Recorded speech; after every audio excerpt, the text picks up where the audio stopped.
Hi, welcome back.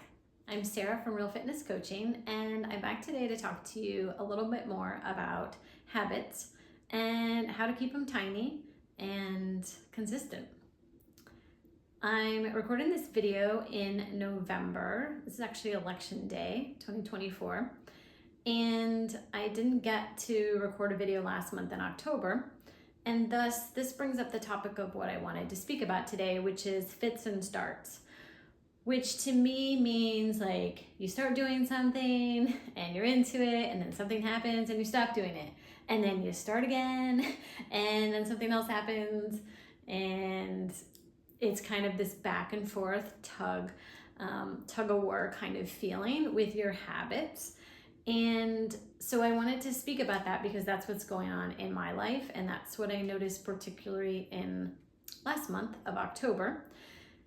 There were various conditions, situations that occurred in the month that made it really challenging for me to stay up with some of my habits. And I'll speak to those and share that with you, and hopefully maybe there's a nugget in there that's a takeaway for you. If you watched my last video, I talked a little bit about how I was noticing that the upcoming sort of fall/winter season in Florida was maybe going to change my swimming habit. And I was kind of getting curious and wondering when that was going to be and what that would feel like. When was the pool water going to be cold enough that I wasn't going to want to swim? And my plan was to switch it to biking. So that did in fact happen quite quickly after I recorded the last video. It might have been like the week or two later, and we might have had a lot of rain and then not so much sun, and that really makes the pool cool down. And so it was well timed that I was already thinking about it, and the one day that I was going to do the workout, I said, nah, I don't want to get in the pool. It's too cold. I think it was down to like 76 or 77. And that's just below my threshold, right? Everybody can pick whatever works for them, and that's what works for me. So I set my bike clothes out, and my goal was to do 5 minutes, get on the bike. And I did it. So I went out and I did it, and I actually did a lot longer. I think I did like my regular route. I went for maybe 30 minutes. I forget how many miles it is. And I really enjoyed it. It was lovely to be out. I had missed it. Okay. So I was successful that first time. And then the next time, there were some conditions that made it more challenging, and it just wasn't working as well into my day. I wasn't sure, like I think I'd spent a lot of time working out in the food forest, and I was pretty tired. And so what I did was I used a strategy where I said to Brad, hey, when I come back from my errands this afternoon, I'm gonna go for a 5-minute bike ride. Would you like to come with me?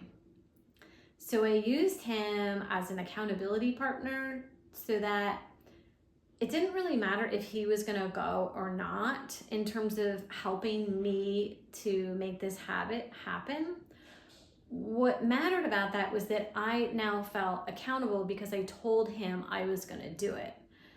So just that act of telling someone else that you're going to do something helps you stay a bit more accountable.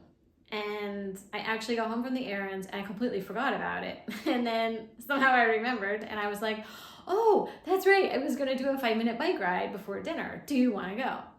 And so we ended up going together. It was lovely. We only did about 15 or 20 minutes. We just kind of rode around in the neighborhood, and I was very proud and happy that I did that. What I also noticed was that in the month of October, there were various conditions that led to this changing of the habit to be less consistent. And I think that's something I want to get curious about, because I wonder if that's maybe, I don't want to say always the case, but I wonder if that's something to be expected. That when seasons change and you're going to change your habit, that there's this transition period that maybe doesn't go as smoothly. And for me, I know like having that expectation that it might not go as smoothly gives me a little bit of space. So the things that were happening in October were that I had a visit to see a really good friend who'd been in a very serious accident. That was the beginning of October. So I was out of town for a few days. My work schedule was different. I was catching up on things after the trip. Right after the trip, we were expecting a hurricane to come through Florida, and we actually got hit by the tornado the day before the hurricane came. And while our house was okay and we were okay, our yard got hit and damaged. We lost power for 5 days. I wasn't able to work for part of that time. It was like a really big wrench thrown in. So by this point, I think I was like to the 9th of the month, and I've already been on a trip for 4 days, and then now we're in a power outage for 5 days, right? So you see how like that threw off my rhythm. Granted, on my trip, I was biking indoors on the stationary bike that my friend has. So I was keeping up some exercise consistency, but what I wasn't getting was the groove of getting my clothes on and my shoes and getting my bike and heading outside from my house. Like that's a new pattern. I was into the swimming pattern of what time of day I would go, getting my suit on, getting my goggles, my earplugs, like all the stuff, right? I had that routine. So now switching into this routine, like it doesn't just happen automatically. And I'm just gonna pause for a second, because you may think that like all of these details like doesn't really matter. Like, why am I spending so much time on this? However, I think it really does matter. I noticed that it makes it more challenging to just like segue right into a different habit when all of these other conditions have to be met. And so I think it's worth considering when you're looking at your changes or creations of your habits, right? Like, what are all the steps and the things that need to get put into place for that to happen? For example, I needed to find my bike, which had been in one time in the shed, and then Brad moved it back into the garage. So I needed to find the bike. Number 2, the tires were flat, so I needed to find the pump, and I needed to pump up the tires. Number 3, I couldn't find my helmet. And I got all mad at Brad thinking, where the heck did you put my helmet? Until after looking for the helmet for like 15 minutes, I realized he gave me a brand new helmet for my birthday. I threw away the old helmet. And I put the new helmet in my closet, which it's not anywhere near the bike. So it was like, that was that. Yeah, like I had to get all that stuff together, and then we're having problems with our garage door. So I have to like open the garage door, get the bike out, go around, come back inside, close the garage door, go back out and around, right? So I'm sharing all of this nitty-gritty detail because there are a lot of things that could just derail me or you in trying to get this habit going. So when I hear you guys say things like, well, it just doesn't seem like it should be that hard to go for a bike ride, I want you to just sit with that for a minute and think about all these things I just described to you of what I went through of starting and doing a bike ride for the first time of the season. It's not just going for the bike ride. There's all the other stuff. It's not to say that it doesn't get easier once you get into the rhythm. It does. So again, we're just kind of talking about this transition. And for me, this topic of fits and starts really works well, I think, for this time period, because I went through this rough transition month in October. Okay, so I got through the first 9 days of October. Then I think it was about a week later, I had a massive back spasm, which I haven't had in like 10 years. And I was literally flat on my back, not able to work for 2 days, barely could get up and walk around, eventually was able to move by the end of the week. And so that started on a Saturday. It was the following Sunday, 8 days, when I felt like, okay, I think I could get out and go for a 5-minute bike ride. Like, I have got to get back into this rhythm. It's been how many weeks since I've been on the bike? So in the month of October, I think there were maybe 2, because the first one might have happened,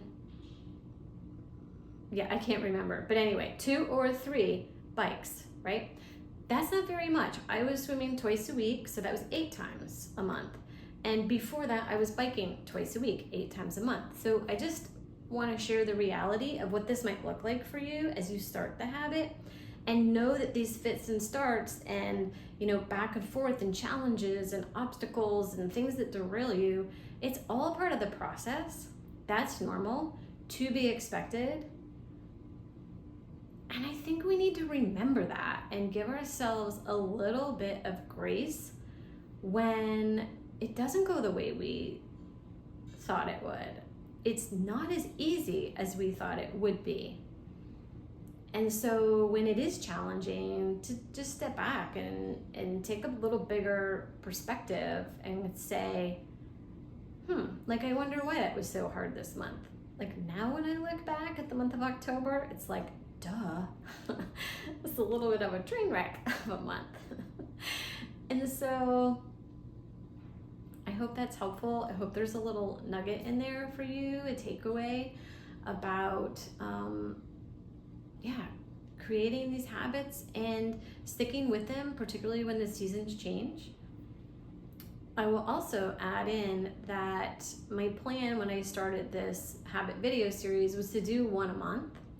And October, I didn't get to 1 because of what I just explained to you, right? Like, I was trying to keep up with all the other work things besides seeing clients, all the other behind the scenes work in between a trip to visit a friend, the tornado and losing power, and being out of work and being on my back for almost a week, right? Like, that was a lot of the month. So there wasn't the extra time to put into brainstorming for the video, recording a video, editing a video, getting it posted, all of that. And I was feeling kind of bummed about that until, and honestly, I think I was even still feeling like, what's wrong with you, Sarah? Why didn't you get that done? Until I'm sharing this with you right now, live, that, yeah, there was a lot going on. And I had planned to take November and December off from recording videos, knowing that the holidays were coming and that would just be a tighter time for me. But, you know, I didn't get to October, so here I am in November making the video for you. So I'm not planning to do one next month in December, but I definitely plan to get back here and share one with you in January.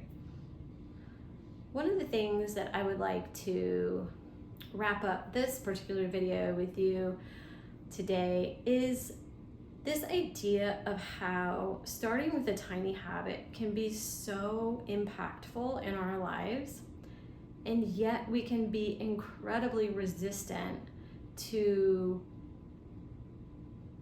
committing to a habit that's tiny, right? Like, we don't think it's going to be enough. We don't think it's going to be effective. We think we're being a wimp or a wuss by trying to make the habit, 5 minutes or super small. But what I'm here to share with you is that when you do keep the habit small, like in my example, my intention is to take a 5-minute bike ride. And that's probably going to be my intention all winter. It doesn't mean I'm always going to go for 5 minutes. I'll probably go for much longer. But my intention is 5 minutes. And that's what got me out on Sunday, right? Like, I was just in pain for a whole week, and I didn't know how bending over, holding on to the handlebars would feel. So 5 minutes. Okay, let's go for 5 minutes. If it's uncomfortable, I'll stop after 5 minutes. That's what I believe helped me get out the door. And I'm hopeful that that helps you too. I'd love to hear any stories, examples, questions you have to share, whether you tell me in a live session or whether you share it in the comments. Again, I really appreciate you watching and listening and engaging with anything that's going on for you. I hope it's helpful. Thanks again for watching, and I'll see you next time.